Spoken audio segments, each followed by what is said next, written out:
Good afternoon, Fantasy Bay. Mike Williams here, and I'm going to be going over a quick preview of the Raiders Broncos Week 1. All right, so we're going to start it off with, it's going to be on Monday at 10:20. The over-under is at 43. We have the spread at negative 1.5 for Oakland. That went down from negative 3 for Oakland, and now that Antonio Brown is gone, I'm assuming the Broncos are going to be favored because they should be.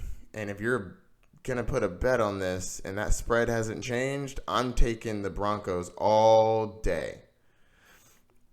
All right, so we have Derek Carr. Without Antonio Brown, I'm not even looking his way. I think Tyrell Williams has some upside. Now that Antonio Brown's gone, those targets have to be funneled somewhere. I think he's a great add. He's probably a top 30 receiver. So if you have him or he's still on your waiver wire, which he is still on some waiver wires, I say go pick him up. So love Josh Jacobs this year. Josh Jacobs is going to be a beast.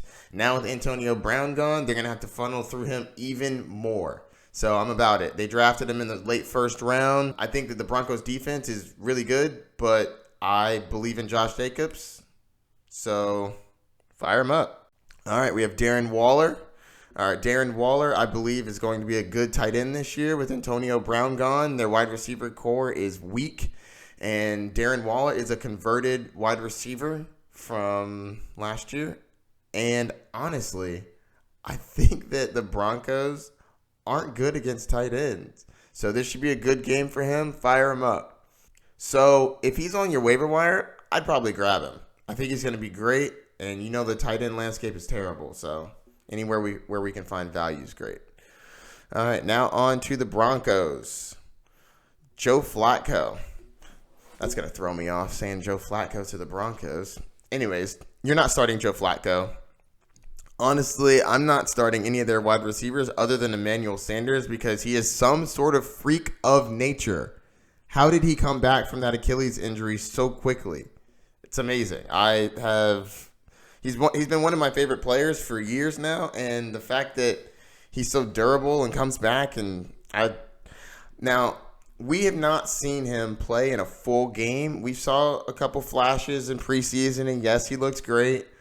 But I'm interested to see how he holds up over a full game. So watch out for that. How long can he stay on the field? When he gets hit, is he worried about it? Is he getting up limping? So watch out for that. I'm not starting Cortland Sutton or Deshaun Hamilton. All right, so now running backs. I have Phillip Lindsay. He is the lead back there for now. I like him. I have him in a couple leagues. I'm firing him up. I think it's a good matchup for him, so play him. I think it's a good flex play. Royce Freeman. Now, Royce Freeman was injured last year, and that gave Phillip Lindsay the opportunity to get on the field. Now that he's healthy, I think that his third-round draft pick pedigree should still get him some play, and I believe that over time he'll be a good flex play. Watch out for him. I have him as a sleeper. And that's going to be it. So if you have any questions or concerns, contact me, and I'll be sure to answer them. I'll see you later, Fantasy Bay.